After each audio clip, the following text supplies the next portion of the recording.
자, 오늘 열정이 기도를 대체할 수 없다라는 제목으로 말씀 증거합니다.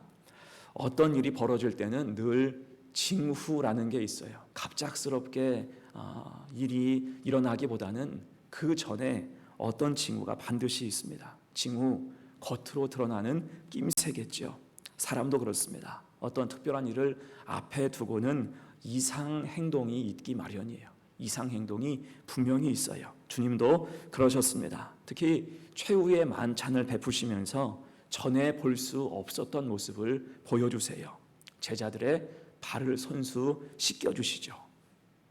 이상 행동이에요. 그리고 떡과 잔을 주셨고 당부하듯이 그 의미를 세세히 말씀해 주셨습니다. 이 모든 것이 고난 십자가의 징후겠죠. 하지만 그것을 보고도 제자들은 별다른 차이를 느끼지 못했습니다. 낌새를 알아채야 되는데 이걸 모르는 거예요. 영적인 둔감함이죠. 대신 여전히 그들은 들떠 있었습니다. 아직도 오병이어의 기적, 예루살렘 입성, 사람들의 환호, 그 환호의 현장을 잊지 못하는 거예요. 자, 이런 모습이 역설적으로는 그들이 십자가 이후에 흩어질 징후에 해당하는 모습이었습니다.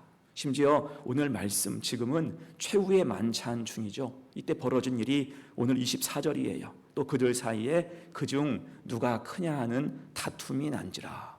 지금 이럴 때가 아니잖아요. 이미 가룟 유다를 비롯한 악한 사람들은 바삐 움직이기 시작했는데 이들은 무방비 상태였습니다. 그것도 최후의 만찬 자리에서 여전히 자리다툼을 하고 있고 철없는 소리나 하고 있었어요.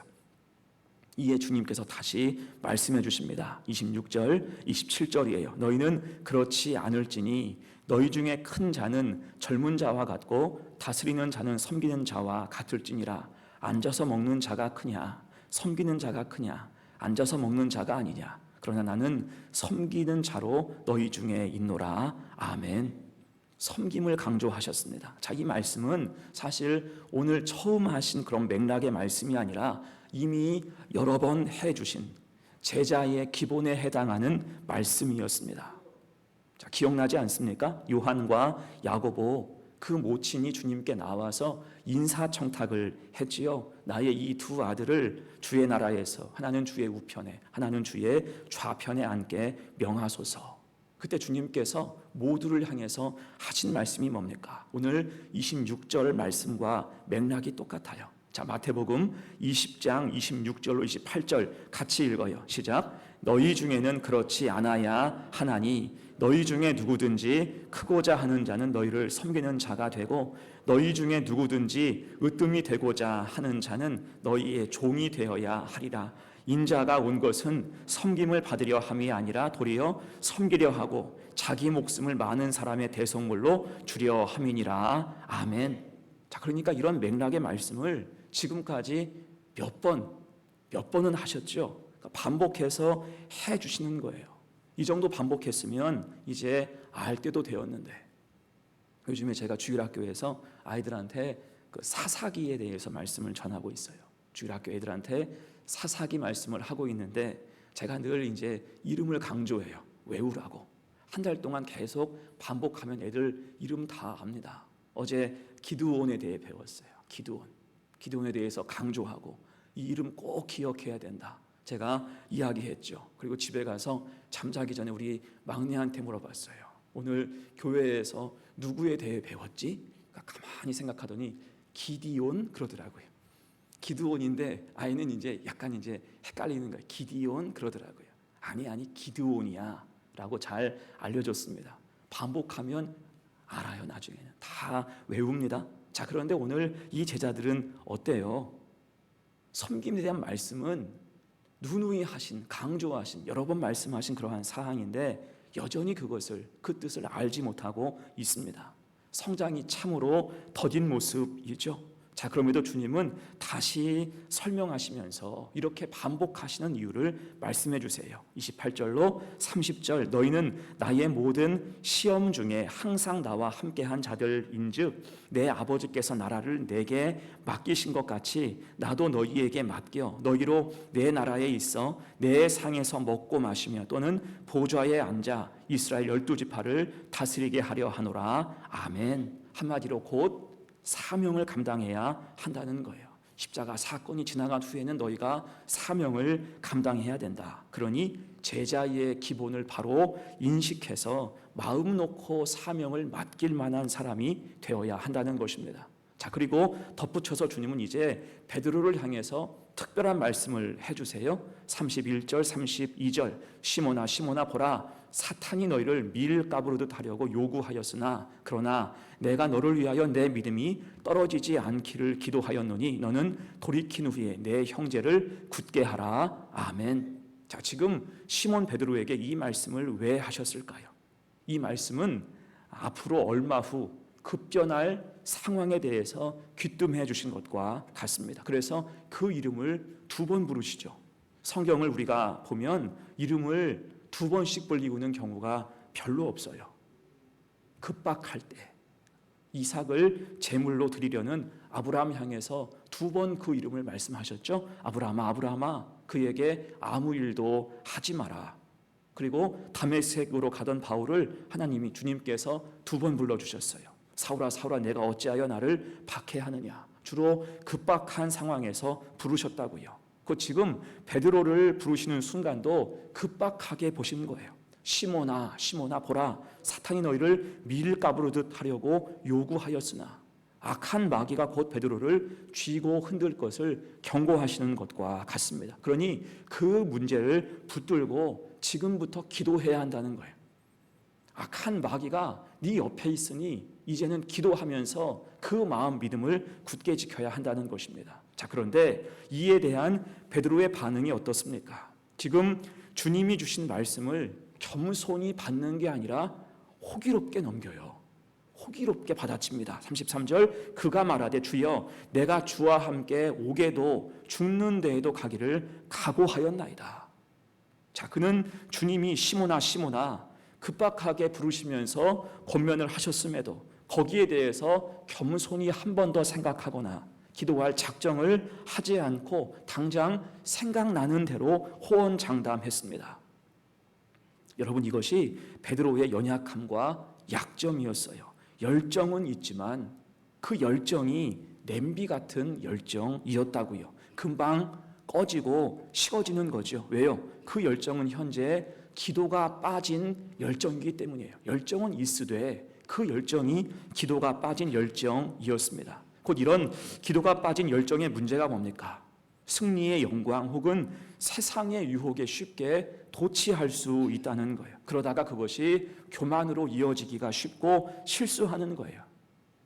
베드로가 평상시에 실수가 잦았던 이유가 여기 있습니다. 자, 또한 기도가 빠진 열정은 난관과 두려운 상황 앞에서 더 쉽게 무너지는 특징이 있습니다. 믿음이 좋은 사람은 실패해도 낙심할 상황이 와도 주님을 바라봐요. 바울을 보세요. 그는 감옥에서도 기도하고 찬양했던 사람입니다. 심지어 그는 감옥에서도 교회와 성도, 동역자들을 생각하며 편지를 쓰잖아요.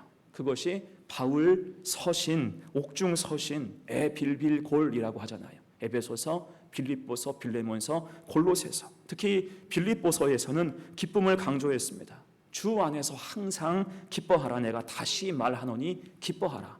감옥 속에서 기쁨을 선포했다고요. 자, 이런 강력한 모습의 원천은 어디에 있어요?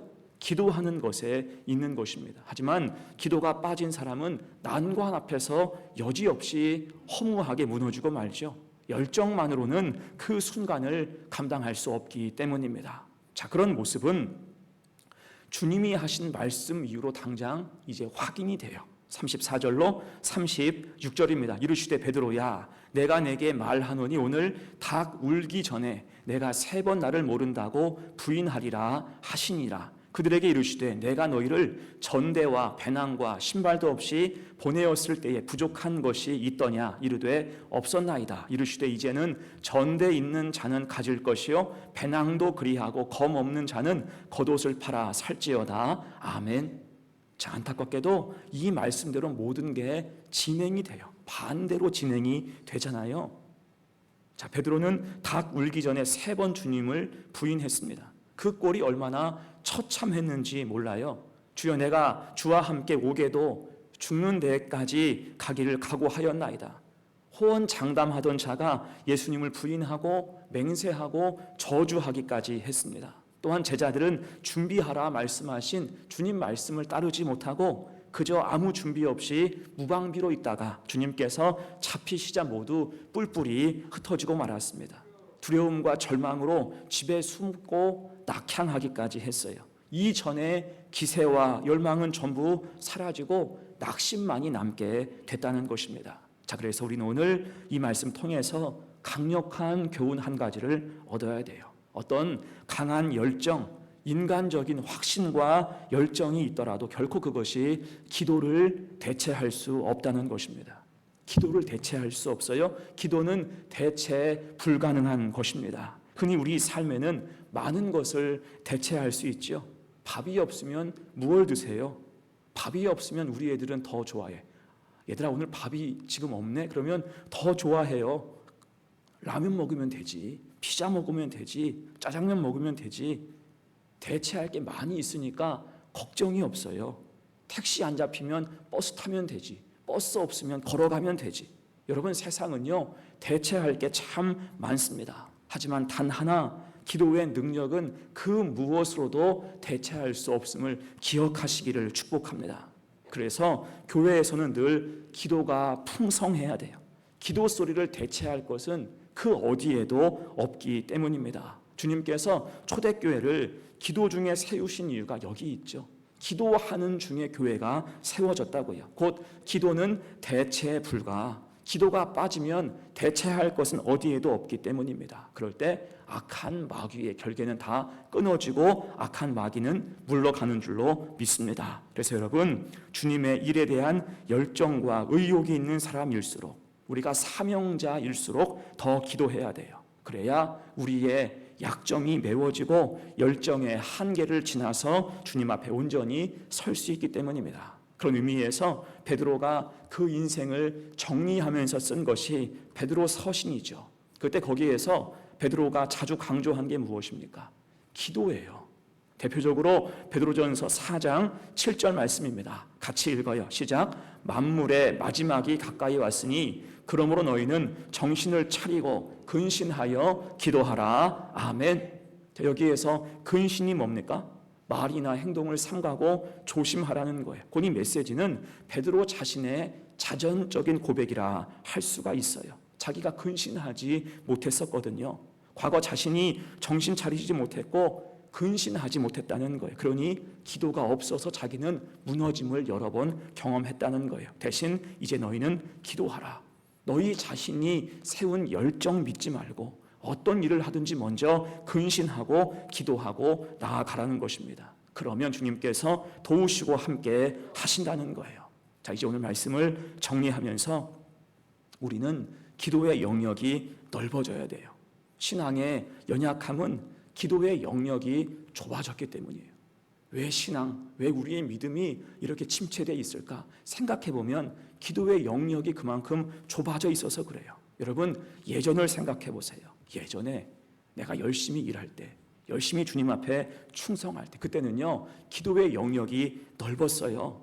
부족하고 결핍한 게 많았기 때문에 더 붙잡는 거예요. 뭐든지 하나님께 기도하고 시작했던 기억이 있을 것입니다. 저는 아직도 기억나는 순간이 있어요. 제가 어렸을 때 시골에서 주일학교를 다녔는데 그때 선생님들이 늘 빼먹지 않고 하셨던 기도가 날씨에 대한 기도였어요.